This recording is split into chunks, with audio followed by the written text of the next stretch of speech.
اعوذ باللہ من الشیطان الرجیم بسم اللہ الرحمن الرحیم السلام علیکم ورحمۃ اللہ وبرکاتہ۔ تمام دوستوں کو چینل کے اندر خوش آمدید کہتے ہیں۔ بات کرنے والے ہیں خواب کے اندر ہرن دیکھنے کے تعبیر کے متعلق کہ اگر کسی انسان نے خواب کے اندر ہرن دیکھا یا پکڑا تو اس پر اس کی کیا تعبیر ہو سکتی ہے، مکمل طور پر تفصیل بتائی جائے گی۔ اس سے پہلے جو لوگ چینل کے نئے ویورز ہیں، چینل کو سبسکرائب کر کے بیل آئیکن کو پریس کریں تاکہ آئندہ آنے والی تمام ویڈیوز کے نوٹیفیکیشن آپ کو بآسانی موصول ہو سکیں۔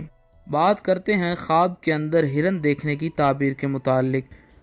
حضرت امام ابراہیم کرمانی رحمۃ اللہ علیہ فرماتے ہیں کہ اگر کوئی شخص خواب میں ہرن کو پکڑتا ہے تو یہ اس بات کی طرف اشارہ ہے کہ اس کو خوبصورت کنیز ملے گی۔ اگر صاحب خواب نے خواب کے اندر یہ دیکھا کہ اس نے ہرن کے گلے کو کاٹا ہے تو یہ اس بات کی طرف اشارہ ہے کہ صاحب خواب کو دوشیزہ دختر حاصل ہوگی۔ اگر صاحب خواب کے اندر یہ دیکھتا ہے کہ اس نے ہرن کا چمڑا کھایا ہے تو یہ اس بات کی طرف اشارہ ہے کہ اس کو خوبصورت عورت ملے گی۔ اگر صاحب خواب کے اندر یہ دیکھتا ہے کہ اس نے ہرن کا چمڑا، گوشت یا چربی کھائی ہے تو یہ اس بات کی طرف اشارہ ہے کہ اس کو مالدار عورت ملے گی۔ اگر صاحب خواب کے اندر یہ دیکھتا ہے کہ اس نے ہرن کو مارا ہے تو دلیل ہے کہ عورت کی طرف سے غمناک ہوگا۔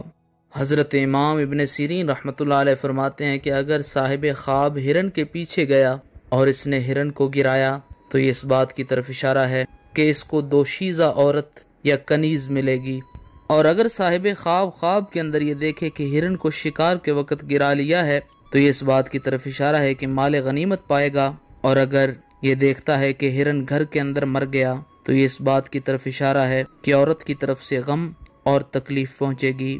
حضرت امام جابر مغربی رحمۃ اللہ علیہ فرماتے ہیں کہ خواب کے اندر اگر صاحب خواب یہ دیکھے کہ اس نے ہرن کو ہاتھ سے پکڑا ہے یا اس کو کسی نے دیا ہے تو یہ اس امر کی دلیل ہے کہ اس کو کنیز سے فرزند حاصل ہوگا۔ خواب کے اندر ہرن دیکھنے کی مکمل طور پر تعبیر بتا دی گئی ہے۔ مزید ویڈیوز اور اپڈیٹس کے لیے چینل کو وزٹ کریں۔ السلام علیکم ورحمۃ اللہ وبرکاتہ۔